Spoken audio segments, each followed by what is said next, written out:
오늘 본문의 배경은 이런 것입니다. 예수님께서 12명의 제자를 세우시고 그들에게 각처로 떠나서 그곳에서 예수 그리스도의 권능을 가지고 그곳에 평화를 주라 명령하시는 이 장면입니다. 이 집으로 가는 길이라는 이름이 있죠. 여러분, 제가 이 영화의 제목, 이 세 가지 영화의 포스터를 제가 가져왔는데 이 세 가지 다 제목이 집으로 가는 길입니다. 첫 번째는 그 아프리카의 소년병에 관한 이야기라면서 집으로 가는 길. 또 두 번째는 이 중국의 이 공산 시대 때 있었던 여러 가지 국공내전 시절에 그 혼란했던 시절 속에서의 가정을 보는 집으로 가는 길.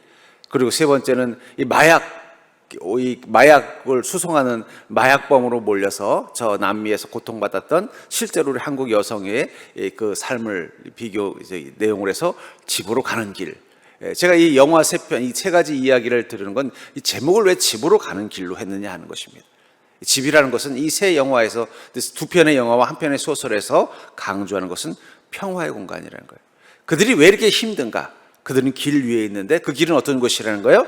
혼돈의 시간, 고통의 시간, 문제와 늘 긴장하는 시간이지만 그러나 우리가 가는 이 길 끝에 무엇이 기다리고 있다는 거예요? 이 집, 그것은 평화의 공간이라는 것입니다. 오늘 주님께서는 예수님을 떠나서 길을 떠나라고 제자들에게 명령하십니다. 그리고는요, 이스라엘의 집으로 가라고 말씀하신다는 거예요. 결국은 이 12명의 제자들에게 주님 무엇을 명령하셨어요?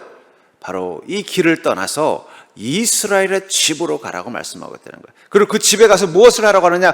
그곳에 평화를 주고 오라라고 말씀하고 있습니다. 그것을 위해서 주님은 그들에게 권능을 주셨다라고 말하고 있는 것입니다. 예수께서 그 12제자를 부르사 더러운 귀신을 쫓아내며 모든 병과 모든 약한 것을 고치는 권능을 주셨다. 그 권능을 주신 이유가 뭐라는 거예요? 길을 떠나서 집으로 가되 누구의 집이에요? 이스라엘 민족의 집, 하나님의 백성의 집으로 가고 그 집에 가서 무엇을 주라고 말씀하고 계시느냐?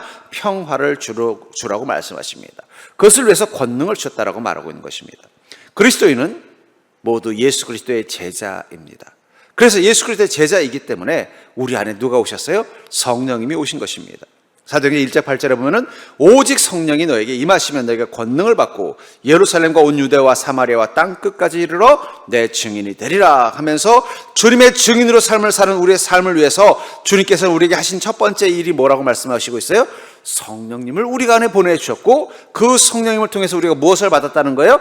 예수 그리스도의 권능, 귀신을 쫓아내고 병과 약한 것을 고치는 권능을 받게 됐다는 것입니다. 그 권능을 가지고 나아가야만 예루살렘과 온 유대와 사마리아와 땅끝에서 증인의 삶을 산다라고 말하고 있는 것입니다. 그런 의미에서 우리가 제자의 삶을 사는 오늘은 바로 예수님의 권능을 가지고 사는 시간이라는 사실을 기억하시기 바랍니다.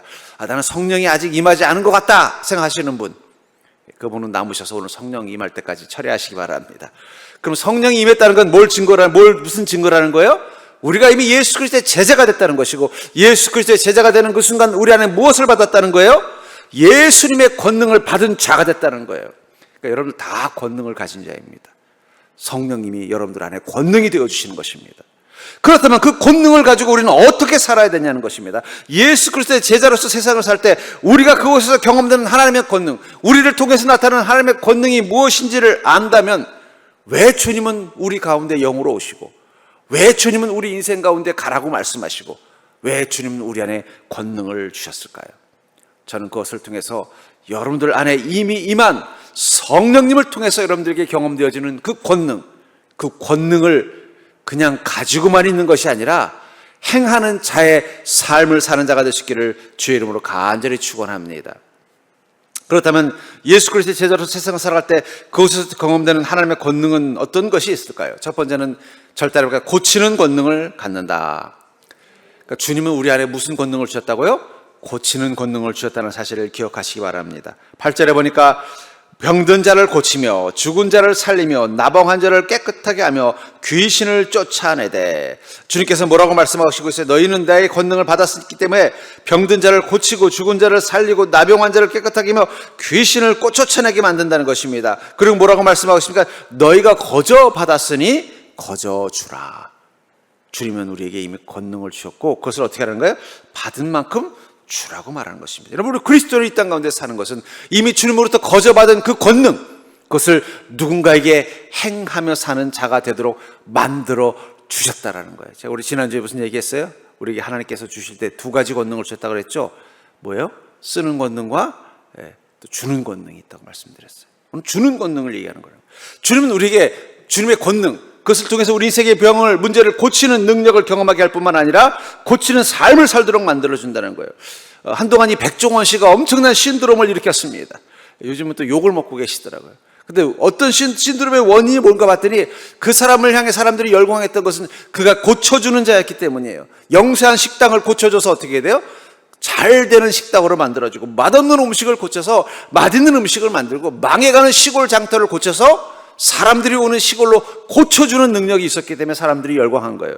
근데 막상 보니까 별로 못 고쳐주더라. 그러면서 사람들이 또 실망하더라는 거예요. 결국 세상 사람들은 누구를 원하는 거예요? 고쳐주는 사람을 원하는 것입니다. 옆 사람 보고 인사해볼까요? 우리 고쳐주는 사람이 됩시다. 거저 받았으니 라는 말은 뭐예요? 주님을 통해 우리가 고침을 받았다는 것입니다. 그 다음에 거저 주라는 얘기는 뭐예요? 고쳐주는 인생을 살라라고 말하는 거예요. 세상이 메시아를 기다리는 이유는 고쳐주길 원하기 때문입니다. 어쩌면 이 시대의 문제점은 뭐냐? 예수 그리스도를 통해 고침받기를 원하지 않는다는 거예요. 우리는 주님을 왜 찾았을까요? 주님을 만나서 우리가 고쳐지길 원했던 것입니다. 그리고 예수 그리스도를 만난 자들은 그 인생이 고쳐졌습니다. 성경에 보면 예수님을 제대로 만난 사람들은 다 고쳐졌어요. 여러분, 성경에서 예수님 제대로 만났는데 안 고쳐진 사람 있으면 저한테 소개해 주십시오. 제가 그걸 가지고 논문을 하나 쓰면 아마 박사학위 받을 것 같습니다. 다 고쳐졌어요. 자기 인생이 주님을 만나는 순간부터 고쳐짐을 경험했다는 것입니다. 누구든 마찬가지입니다. 흉악한 죄인이라도 예수 그리스도를 만나는 그 순간 다 고쳐졌습니다. 심각한 정신적인 병을 가진 귀신 들린 자도 예수 그리스도를 만나니까 다 고쳐졌어요. 심지어는 죽음의 절망에 있던 자도 주님이 고쳐주셨다는 것입니다. 그리고 우리 그리스도인에게 무엇을 말씀하세요? 너희가 고침받은 것 같이 너희도 누군가를 고치는 자가 되어 거저주라라고 말씀하고 있다는 거예요. 우리 그리스도인이 이 땅 가운데 존재하는 이유는 우리 자신이 주님의 권능으로 고침을 받았을 뿐만 아니라 다른 이들을 고치는 인생을 살도록 하기 위해서라는 거예요. 우린 요셉의 형통을 통해서 뭘 봐요? 요셉의 인생을 고쳐주시는 하나님이 아니라 요셉이 머무는 공간을 고쳐주시는 하나님을 보지 않습니까? 여러분, 그리스도인의 능력은요, 자신의 인생을 바꾸는 게 아니라 자기가 머무는 세상을 바꾸는 능력이 있다는 사실을 기억하시기 바랍니다.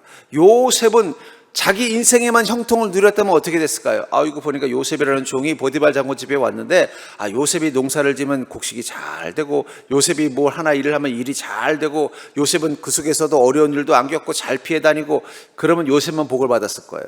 그랬으면 그냥 아이고 저 사람은 하나님이 복을 주나 보다, 혹은 아이고 저 사람은 복이 많은 사람보다, 이러고 끝났을 거예요. 근데 보니까 요셉이 머무는 곳이 다 잘 되는 거예요. 요셉에게 이쪽에 일을 맡기면 그 일꾼들이 다 일을 잘하는 거예요. 요셉에게 이런 일을 맡기면 그 일이 막 형통해서 주변에도 다 도움이 되는 거예요. 그러니까 나중에 어떻게 돼요? 보디발 장군이 얘한테 맡기면 우리 집이 다 잘 되겠구나. 그러니까 전권을 맡기는 거예요. 지만 잘 되면 절대 전권 맡기지 않습니다. 그 사람 때문에 전부가 다 잘 되니까 전권을 맡기는 거예요.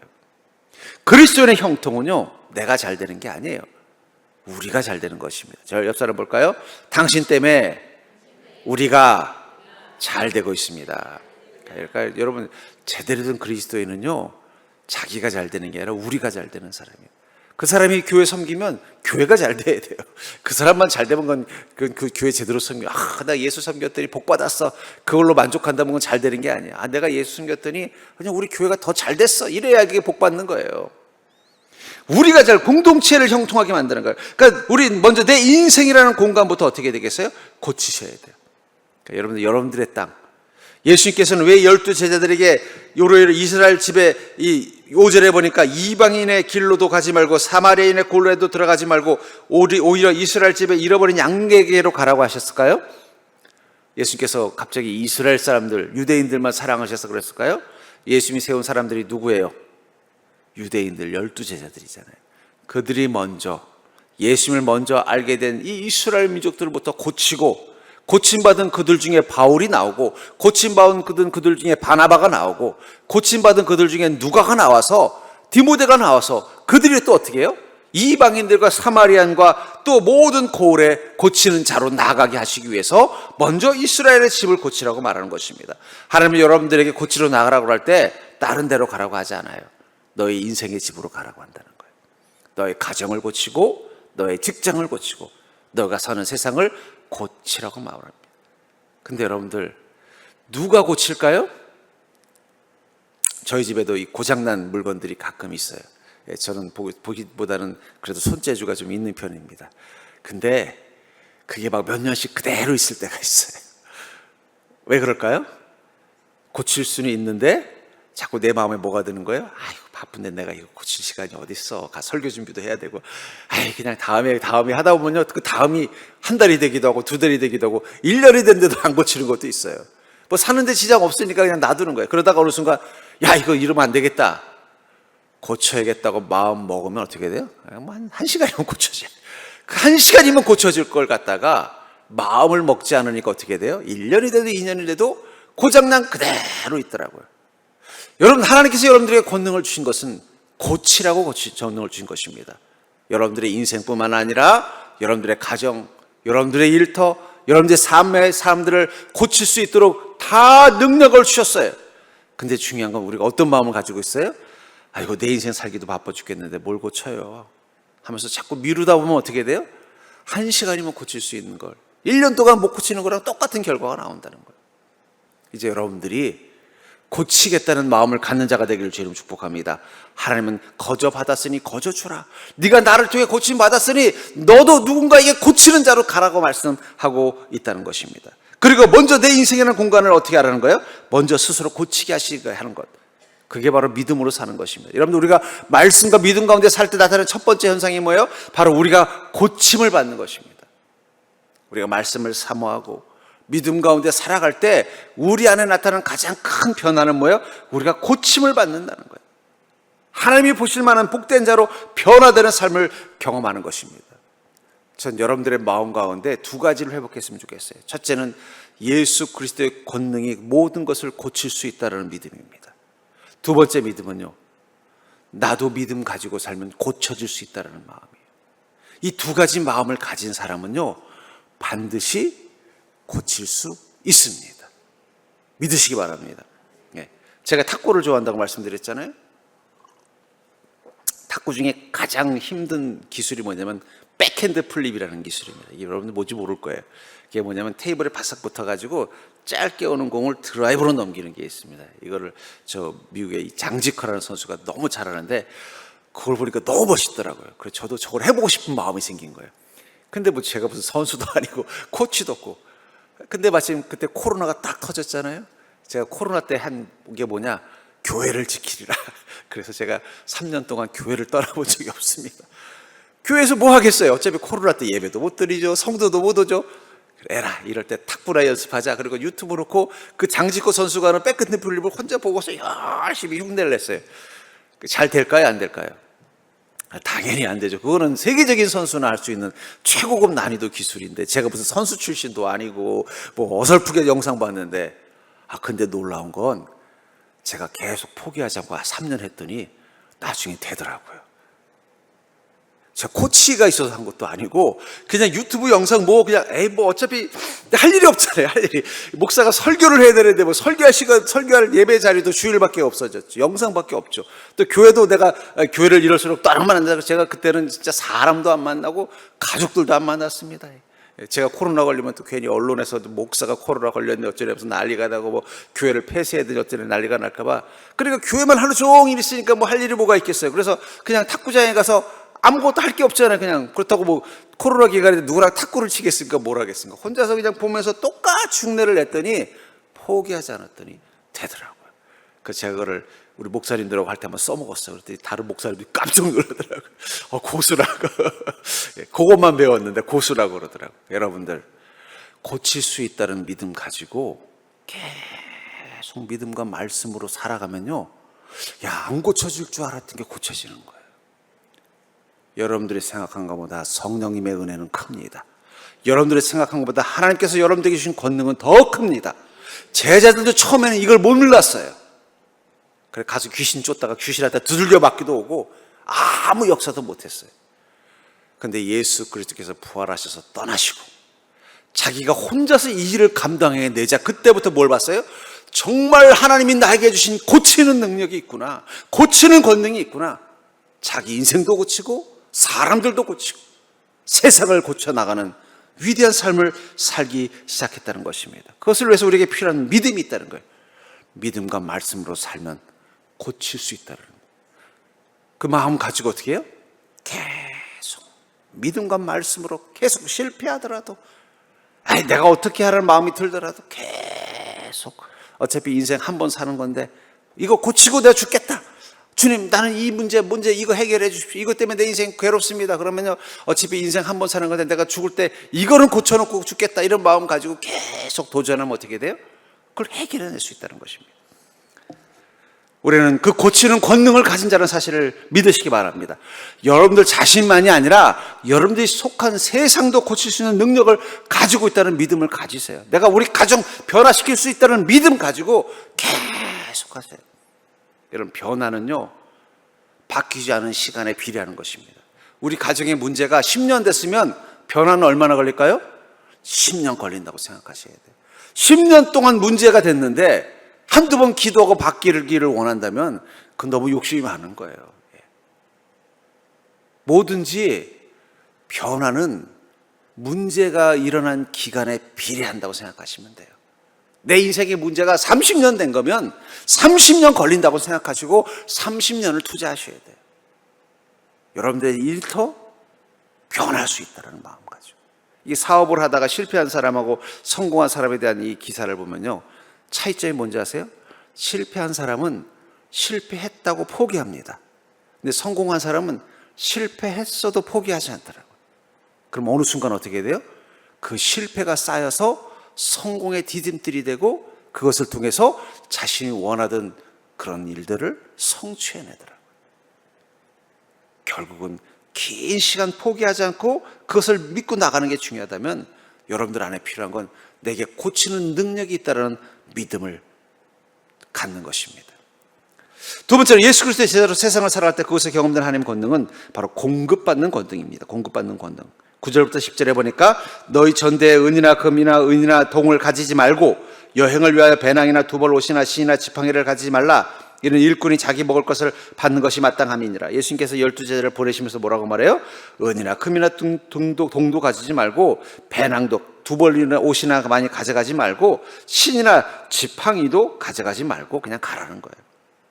그러면서 뭐라고 말씀하셨어요? 일꾼이 자기 먹을 것을 받는 것이 마땅하다. 근데 여러분, 일꾼이 먹을 것을 누구한테 받아요? 길에서 만나는 사람한테 받습니까? 여러분, 일꾼은 누구에게 먹을 걸 받아요? 일을 시킨 주인에게 받는 것입니다. 이게 되게 중요한 것입니다. 예수님은 세상을 향해 보내지만 세상 사람들부터 그것을 공급받으라고 말씀하신 게 아니라는 거예요. 너희는 하나님의 일꾼 아니냐? 그럼 누구로부터 받는다는 거예요? 주인으로부터 받는다는 거예요. 믿음의 여정이라는 것, 그것은 우리 인생의 공급처가 바뀐 것입니다. 우리는 세상에서 공급받고 사람들에게 공급받으려고 했어요. 근데 세상에 가뭄이 오고 사람이 강팍해지면 그때는 우리가 궁핍해지는 거예요. 그런데 우리가 예수 그리스도를 따라서 사는 권능을 갖게 되면 그때부터는 어떻게 돼요? 예수 그리스도의 일꾼이 되었기 때문에 우리는 누구로부터 받는 것입니까? 바로 하나님으로부터 은혜를 받는 거예요. 다만 어디서 받는 거예요? 광야의 들판에서 받고 사르밧 여인의 집에 부뚜막에서 받는 것뿐입니다. 세상이 아니라 그 세상 한가운데서 하나님의 공급을 받는 거예요. 주님께서는 그들을 각 마을과 그 성으로 보내십니다. 그러나 그곳에 가서 거기 있는 사람들에게 공급받으면서 일을 하라고 하신 게 아니라 그곳에서 누구로부터 공급받으라는 거예요? 하나님으로부터 공급받으라고 말씀하고 있다는 거예요. 시편 78편 23절부터 29절에 보면은 그러나 그가 위에 궁창을 명령하시며 하늘문을 여시고 그들에게 만나를 비같이 내려 먹이시며 하늘 양식을 그들에게 주셨나니 사람이 힘센 자의 떡을 먹었으며 그가 음식을 그들에게 충족히 주셨도다. 그가 동풍을 하늘에서 일하게 하시며 그의 권능으로 남풍을 인도하시고 먼지처럼 많은 고기를 비같이 내리시고 나는 새를 바다에 모래같이 내리셨도다. 그가 그것들을 그들의 진중에 떨어지게 하사 그들의 거처에 두르셨으므로 그들이 먹고 심히 배불렀나니 하나님이 그들의 원대로 그들에게 주셨도다. 이 광야에서 만나와 메추라기를 경험했던 그들을 이 시편을 통해서 뭐라고 찬양하고 있어요? 하나님께서 그들이 머무는 그 광야 위에서 무엇을 여셨다고 말하고 있어요? 하늘 문을 여시고 하늘의 양식을 주셨다는 거예요. 외국인들이 우리나라에 오면은요 꼭 하고 싶은 것 중에 하나가 있대요. 그게 뭐냐면 한강 고수부지에서 치킨 시켜 먹는 거랍니다. 어떻게 이 강가에 이 푸른 이 잔디밭에 앉아서 거기서 전화로 치킨을 갖다 먹고 짜장면을 갖다 먹는지 그게 너무 신기하더라는 거예요. 그래서 실제로 와서 한다는 거. 앉아서 전화를 하면 그러는데 지금 어디세요? 그러면 여기 한강변 어딘데? 그럼 그 주변에 둘러본 거기 뭐 번호 같은 게 있나 그랬더니 그럼 번호가 있대요. 그래요? 좀만 기다리세요. 그러면 짜장면 배달부가 철가방 들고 어떻게 해요? 그 사람이 앉아있는 그 잔디밭 위에다가 짜장면을 갖다 주고 치킨을 갖다 준다는 거예요. 그게 너무 신기해서 외국 사람들이 한국에 오면은 꼭 그걸 한다는 그런 기사를 보면서 그러면 그 짜장면은 어디서 온 거예요? 고수부지에서 파는 게 아니에요. 그 건너편 마을에 중국집에서 오는 것이고 치킨집에서 오지만 어디로 오는 거예요? 그 고수부지에 이 집도 아닌 잔디밭에 오는 것입니다. 여러분 우리는 하나님의 일꾼들입니다. 그래서 하나님은 우리에게 공급받는 권능을 주셨어요. 근데 어디로 배달시켜줘요? 광야로 배달시켜 주시기도 하고 사르밧 여인의 그 아무것도 없는 빈 부뚜막으로 배달시켜 주시기도 하고 유대 광야에 그 바싹 마른 무더위에 로담 광야 밑으로 배달시켜 주시기도 하고 그냥 시냇물이 흐르는 초라한 계곡 옆으로도 배달시켜 주신다는 거예요.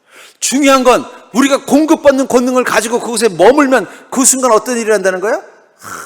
하늘 문이 열리면서 하늘의 양식이 공급되는 것입니다. 그러니까 여러분 착각하지 마십시오. 내가 광야에 머문다고 해서 광야로부터 먹을 걸 얻는 자가 아닙니다. 내가 시냇가에 머문다고 해서 시냇가로부터 먹을 걸 얻는 자가 아니에요. 그리스도는 오직 하늘의 문이 열려서 하늘로부터 공급받는 인생을 사는 자입니다. 우리가 그런 마음 가지고 서야만 그 속에서 풍성함을 얻는 거예요. 내 인생이 광야입니다. 광야라도 저 천국에서는 배달이 됩니다. 내 인생은 지금 아골골짝입니다. 여러분 아골골짝이라도 천국 배달은 옵니다. 대한민국은요 무인도에도 배달이 돼요. 되는지 안 되는지 안 해봐서 모르겠습니다만 될 것 같아요. 아무래도 마라도에도 짜장면 배달이 된다는데 안 될 이유가 뭐 있겠습니까? 그리스도인의 인생은 공급받는 권능을 가진 자라는 거예요. 근데 자꾸 우리는 뭐 생각해요? 여기 광야인데 여기는 하나님께서 배달이 안 되겠구나. 그러니까 광야에서 먹을 거 찾으려니까 어떻게 돼요? 굴러다니는 건 독충밖에 없고 못 먹을 독초만 있고 오염된 물밖에 없으니까 내 인생이 너무 힘들다고 원망하는 거예요. 착각하는 거예요. 우리는 공급받는 권능을 가진 자입니다. 그곳에서도 우리는 어떤 마음을 가지고 기도해야 돼요? 사르밧 여인의 그 빈 부뚜막에서 여러분 엘리야가 어떻게 이렇게 당당할 수 있어요? 나는 사르밧 여인에게서 얻어먹는 게 아니라는 거예요. 사르밧 여인에게 얻어먹은 건 딱 첫 끼밖에 없습니다. 그 다음부터는 어떻게 됐어요? 사르밧 여인이 엘리야에게 얻어먹은 거예요. 첫 끼는 사르밧 여인에게 얻어먹었어요. 왜냐하면 그 집 쌀떡에서 나온 거니까. 두 번째 끼부터는요 하나님께서 하늘에서 100배 해준 거예요. 쌀 배달해 준 거예요. 그러니까 그건 엘리야 이름으로 왔을 거예요. 사르밧 여인을 본 게 아니라 여기 엘리야시 계십니까? 하면서 쌀 갖다 줬을 거라는 거예요. 우리는 그런 당당함을 가지고 사시요. 나는 공급받는 권능 가지고 산다. 그러니까 여러분들의 가정에서도 여러분 공급받는 권능을 가진 자라는 마음을 가지고 그 가정에 문제가 있으면요 어떻게 해야 돼요? 하늘의 문이 열리도록 기도하십시오. 하늘의 양식이 채워지도록 기도하십시오. 여러분들 일터에서도 여러분들 그런 마음 가져야 돼요. 그냥 보이는 거에 집착하지 마세요.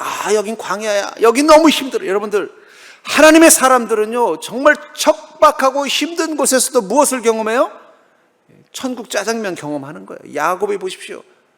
라반 집에서 얼마나 사기꾼 같은 사장님 만나가지고 얼마나 고생했어요.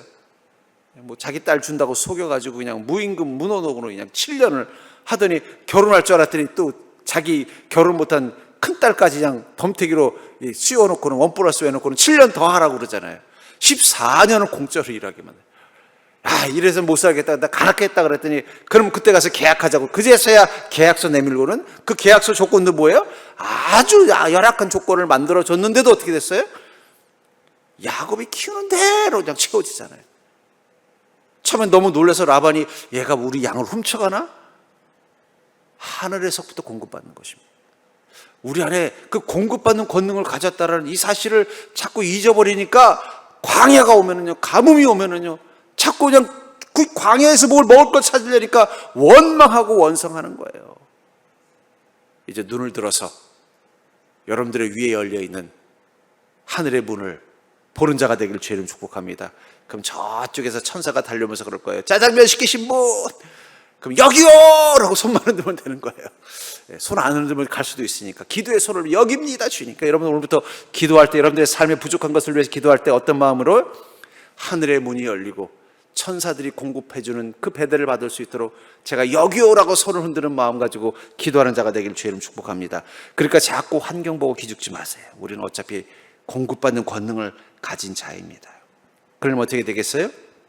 우리는 날마다 성령 하나님과 함께 동행하면 됩니다.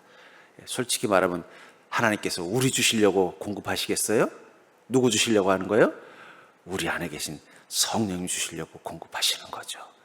제가 우리 전에 보이던 큰 목사님을 제가 이제 섬길 때 이제 목사님 이제 비서 역할을 하면서 차를 몰고 갔는데 하필이면 좀 유명하신 분이 목사님 식사 접대를 한 거예요. 저 서울의 제일 비싼 레스토랑에 목사님 식사 접대를 하는데 저는 누구로 따라갔어요?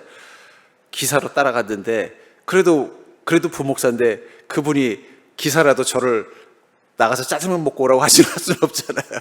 그러니까 목사님 옆에 같이 앉으시죠. 그래서 제일 비싼 데서 제일 좋은 VIP석에서 저희 담임 목사님하고 옆에서 맛있는 식사를 하면서 내가 목사님 모시고 오길 잘했는데 이걸 내가 이렇게 안 하면 언제 먹어보나 이러면서 웃었던 기억이 납니다. 여러분들 우리가 그 하늘의 권능 받는 거 우리가 잘나서 받는 게 아니에요. 우리가 누구기 때문이에요? 성령님 운전기사기 때문이에요. 제가 그 다음부터 목사님이 윤 목사 나 좀 어디 갈 때 있는데 좀 운전 좀 해줄 수 있어? 그럼 제가 뭐라고 했을까요? 예, 따라가겠습니다. 목사님 죄송합니다. 제가 다른 사역이 바빠서라고 안 하죠. 왜요?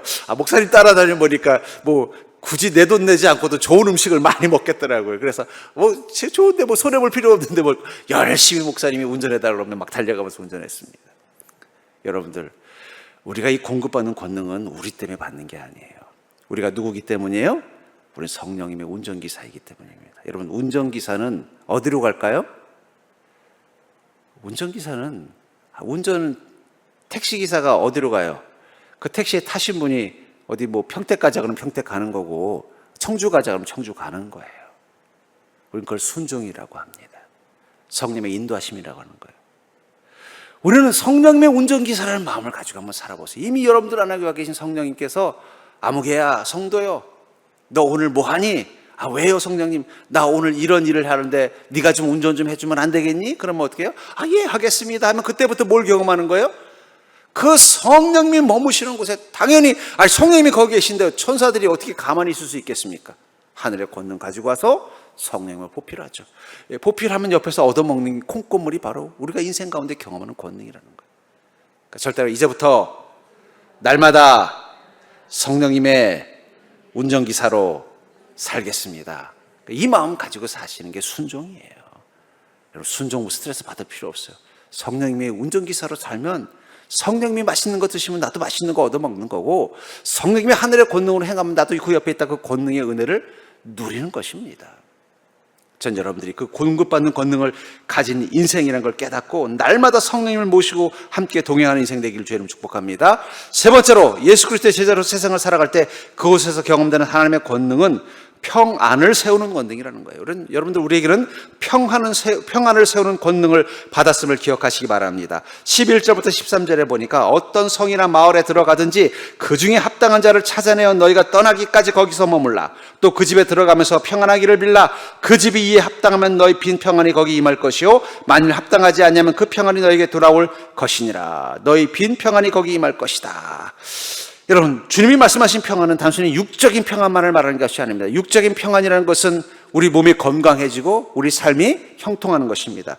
혼적인 평안은 뭘까요? 마음의 근심과 걱정이 사라지고 기쁨과 그 잔잔한 평화가 경험되어진 거예요. 영적인 평안은 뭘까요? 그것은 영이 살아난 구원받은 존재로서의 그 기쁨과 모습을 회복하는 게 평안입니다. 예수님께서 우리에게 주시는 평안은 육과 혼과 영, 전인적인 평안입니다. 그 평안을 주님 어떻게 하는 거예요? 사람들에게 나눠주라는 거예요. 예수 그리스도를 만난 사람들은요, 그 육의 평안을 경험했을 뿐만 아니라 그 혼과 영의 평안을 경험했기 때문에 어떠한 순간에도 기쁨과 감사와 그 삶의 풍요를 누리게 된 것입니다. 근데 그 평안을 빌려고 하는데 빌었을 때 어떤 일이 있다는 거예요?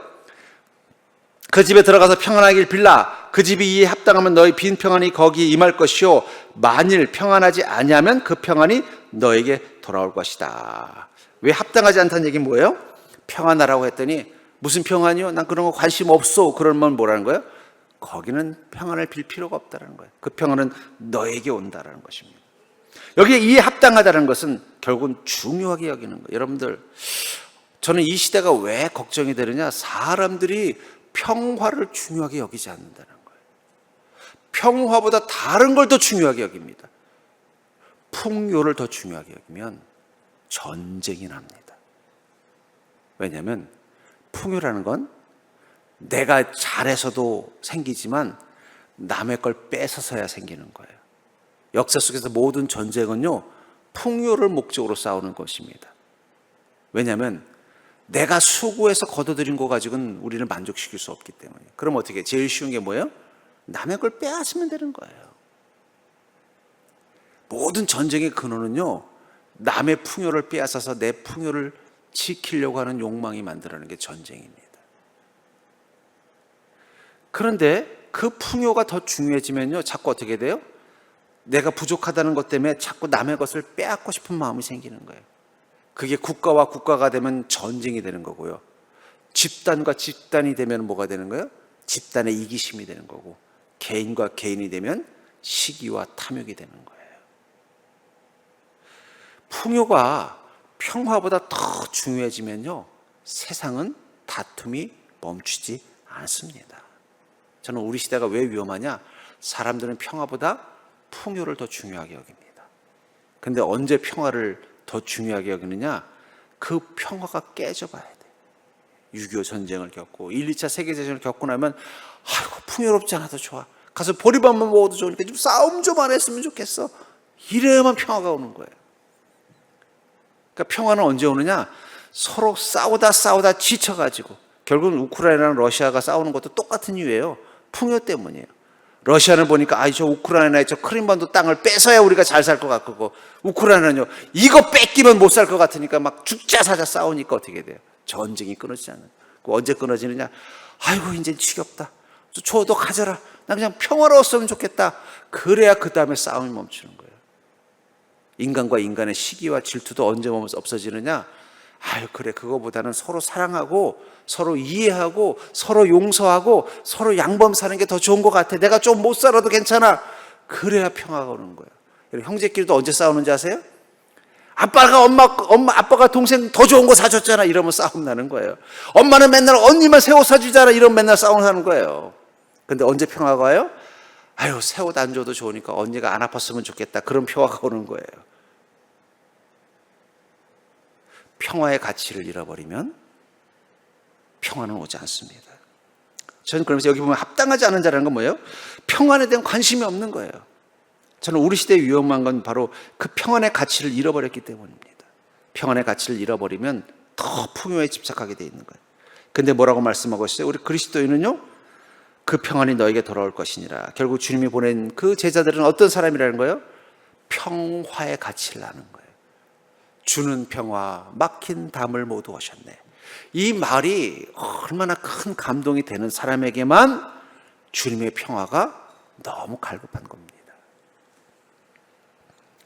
평안이 너에게 임한다라는 것은 먼저 그 가치를 아는 자이고, 그것을 더 사모하는 자에게는 그 평안이 더 강력하게 온다는 것입니다. 전 그러면서 여러분들이 행복해지려면 가져야 되는 마음이 있어요. 풍요보다 평화를 더 사랑하십시오. 그러면 행복해질 수 있습니다. 내 마음속에 풍요로워지고 싶은 마음보다 평화로워지고 싶은 마음을 더 가지면 여러분들의 마음속에 있는 여러 가지 부정적인 마음들을 치료받을 수 있어요. 왜냐하면 많은 내 마음의 부정적인 건 풍요로워지고 싶은 욕심이 만드는 경우들이 많기 때문에. 관계에서도 행복한 관계를 만들려면 풍요보다는 평화를 더 사랑하는 공동체를 만드십시오. 교회도 어떨 때 행복하냐? 풍요가 아니라 평화를 추구하는 교회가 되면, 아유 그래, 나보다 남을 낮게 여기랬는데 저 집사님이 더 나보다 나은가 보지, 그런 마음 가지면 평화가 오는데, 아니 나보다 못난 사람이 왜 저러고 있어? 그러면서 내 마음속에 내가 더 주목받고 싶고 내가 더 인정받고 싶은 마음이 생기면 갈등이 생기는 거예요. 가족들도 아까도 말했잖아요. 엄마는 언니만 더 사랑해 그러면요, 그 형제는 맨날 싸워요. 근데 아이고 언니 그냥 좋은 거 다 가져도 좋으니까 죽지만 마 이러면 그다음부터는 형제간에 우애가 생기는 거예요. 평화가 더 소중하다는 걸 깨달아야 된다는 것입니다. 저는 그래서 여러분들, 우리 그리스도인들은요, 평화를 소망하는 자가 돼야 돼요. 예수님은 평화의 왕으로 오셨지 풍요의 왕으로 오신 게 아니라는 사실을 기억하시기 바랍니다. 왜 언제부터 우리 그리스도인들이 자꾸 인생이 초라해졌느냐? 평화의 가치를 자꾸 잃어버리고 우리도 평화를 잃어버린 자가 됐어요. 그리고 자꾸 풍요만, 아이고 하나님 저도 좀 더 잘 살게 해주시면 안 됩니까? 좀 더 풍요롭게 만들어 주시면 안 됩니까? 좀 더 날만은 더 넉넉한 삶을 살게 해주시면 안 됩니까? 근데 중요한 건 그 마음이 내 마음의 평화를 빼앗아갈 수 있다는 거예요. 풍요는 얻지만 그 풍요 속에서 내가 잃어버리는 평화가 있다는 것을 잊어버리는 거예요. 그러면요, 그 순간 평화를 잃어버립니다. 삶의 풍요로움은 생겼는데, 물질의 풍요로움은 생겼는데, 그 풍요로움 때문에 주님과 함께하는 시간을 잃어버리면 영혼의 평화를 잃어버리는 거예요. 물질의 풍요로움은 생겼는데 그 물질의 풍요로움 때문에 사람들의 갈등 가운데에 빠지면, 형제간에 돈 가지고 싸우고 하면 그때부터 평화를 잃어버리는 거예요. 우리 평택당은요, 이 풍요 때문에 평화를 잃어버린 가정이 얼마나 많은지 몰라요. 부모 재산 가지고 싸우다가 원수되고, 이 마음에 이 물질에 대한 욕망이 커지고, 다른 사람들이 막 다 잘 사고 잘 나가는 거 보니까 내 인생이 막 더 초라해지니까 더 나 인생도 좀 업그레이드 해보려고 막 애를 쓰다 보니까 어느 순간 주님이 주시는 그 평화를 잃어버린, 평화를 세우는 권능을 잃어버린 것입니다. 여러분, 그리스도인에게 있는 권능은 풍요를 만드는 권능이 아니라 평안을 세우는 권능을 가진 자라는 사실을 기억하시기 바랍니다. 그것을 가진 자만이 줄 수 있는 거예요. 그것을 가장 중요하게 여기는 마음을 가진 자만이 나눌 수 있는 것입니다. 그리고 그 풍요와 평안, 그것이 바로 내 인생의 가장 중요한 것이라는 마음을 가져야만 어떻게 돼요? 그것이 내 삶 속에서 능력이 되는 것입니다. 그래서 마태복음 10장 9절부터 10절에 보면, 마태복음 10장 9절부터 10절에 너희 전대에 금이나 은이나 동을 가지지 말고 여행을 위하여 배낭이나 두버롯이나 신이나 지팡이를 가지지 말라. 왜 금이나 은이나 동을 가지지 말고 배낭에는 두버롯이나 신이나 지팡이를 가지지 말라고 했을까요? 그러면 그냥 몸으로 편하게 그 무거운데 힘들게 들고 다니지 말라는 뜻이 아닙니다. 사도행전 3장 6절에 보면 베드로가 이르되 은과 금은 내게 없거니와 내게 있는 이것을 내게 주노니 나사렛 예수 그리스도의 이름으로 일어나 걸어라. 우리가 가득 가지고 은과 금과 동보다도 더 우리가 전대에 차고 가야 되고, 우리 배낭에다 더 가득 넣고, 그러니까 예수님이 말씀하신 그 제자의 삶을 살아갈 때 빈손으로 빈몸으로 다니라는 얘기가 아니라 그 전대에 뭘 넣고 다니라는 거예요? 금이나 은이나 동이 아니라 예수 그리스도의 이름을 넣고 다니라는 것입니다. 그 배낭 벗어버리고 두버롯도 가지고 다니지 말라는 뜻이 아니에요. 지팡이를 가지고 다니지 말라는 뜻이 아니에요. 그 배낭에다 예수 그리스도의 이름을 가득 채우고 다니라는 얘기예요. 내 손에 지팡이가 아니라 예수 그리스도의 이름을 붙잡고 다니라는 뜻이에요. 왜냐하면 예수 그리스도는 평화이시기 때문입니다. 그분을 통해서 우리는 평안을 경험하게 될 것이기 때문입니다. 주님은 이 땅에 평안의 권능을 가지고 오신 왕이십니다. 그분을 우리는 나눠줘야죠. 금과 은과 동은 풍요는 나눠주지만 평화는 나누지 않습니다. 여러분들, 물질이 우리를 평화롭게 만들면 왜 잘 사는 나라들이 평화롭지 못할까요? 우리나라가 얼마나 잘 살게 됐어요. 근데 평화롭지 않은 것 같아요. 사람들의 마음 보면 더 강팍해졌어요. 옛날에 1980년대 가난할 때보다 더 강팍해졌어요. 제가 전에 섬기던 교회, 그 서울의 달동네, 시골에서 먹고 살기 힘들어서 농사 짓다가 다 포기하고 서울에 왔는데 살만한 데가 없으니까는 그 흙덩이인 달동네에다가 판잣집에서 살면서 나가서 청소일하고 또 옷가게, 옷 만드는 공장에서 뭐 이런 어떤 조수 역할을 하고 또 팔출부로 일하던 분들이 모이는 동네가 있습니다. 그분들이 모여서 세운 교회가 있었어요. 거기에 사역을 하는데 그분들이 옛날 1980년대 얘기하면서 그러니까 그땐 우리 너무 행복했어요. 그래, 뭐가 행복했어요? 그러면 저녁 때 하루 종일 일하고 저녁 때 오면은 오늘 김집사님 집에서 모이기로 했대. 그럼 모여서 밤새도록 웃고 얘기하면서 논다는 거예요. 애들은 놀고 마당에서, 또 우리는 우리끼리 모여서 같이 이야기하면서 된장찌개 끓여 먹으면서 김치찌개 끓여 먹으면서 그때 너무 행복했다는 거예요. 근데 그 김집사 이집사님이 이제는 다 어엿하게 아파트도 하나 가지고 있고 자기 가게도 하나 차리고 또 다 살고 있는데 옛날만큼 행복하지 않다는 거예요. 여러분들, 금과 은으로는 평화를 만들지 못합니다. 오직 예수 그리스도의 이름만이 평화를 만들어요. 그래서 주님 뭐라고 말씀하시는 거예요? 너 전대에다 은이나 금이나 돈 가지고 가지 말고 예수 그리스도의 이름만 채우고 가라는 거예요. 배낭에 두보롯이나 시나 지팡이 가지지 말고 예수 그리스도의 이름만 가득 메고 가라는 거예요. 그러면 그때부터 어떻게 된다는 거예요? 너희가 넉넉히 너나줄 평화를 가진 자가 되어서 이 땅을, 너희가 머무는 그 마을을 평화롭게 만들 수 있다고 말하는 것입니다. 이처럼 우리가 예수 그리스도와 함께 동행하는 예수 그리스도의 제자로 사는 그 순간 주님은 우리에게 권능을 주십니다. 고치는 권능, 공급받는 권능, 평안을 세우는 권능을 주십니다. 그리고 이 시대는요, 그 바로 예수님의 그 권능이 필요한 시대입니다. 그래서 주님께서는 우리에게 먼저 주시고 뭐라고 말씀하세요? 너희가 거저 받았으니 거저 주라. 네가 머무는 그 모든 마을, 모든 삶 속에 그것을 나누는 자가 되라. 그렇다면 사랑하는 성도님들, 여러분들 사람들을 만날 때, 사람들과 더불어 살 때, 교회 안에서도 마찬가지입니다. 여러분들의 전대와 배낭에서는 무엇이 나옵니까? 예수 그리스도의 이름, 그분의 권능이 나오고 계신가요? 그 권능을 가지고 살고 계신가요? 저는 여러분들의 그 전대와 배낭에 바로 예수 그리스도의 이름, 그분의 이름이 주는 고치는 권능과 공급받는 권능과 평안을 세우는 그 권능을 가득 담고 여러분들이 머물 세상을 향해 나아가는 이 제자들과 같은 삶을 사는 자가 될 수 있기를 주의 이름으로 축복합니다. 이 권능만 가지고도 우리는 우리 인생을 복되게 만들 수 있습니다.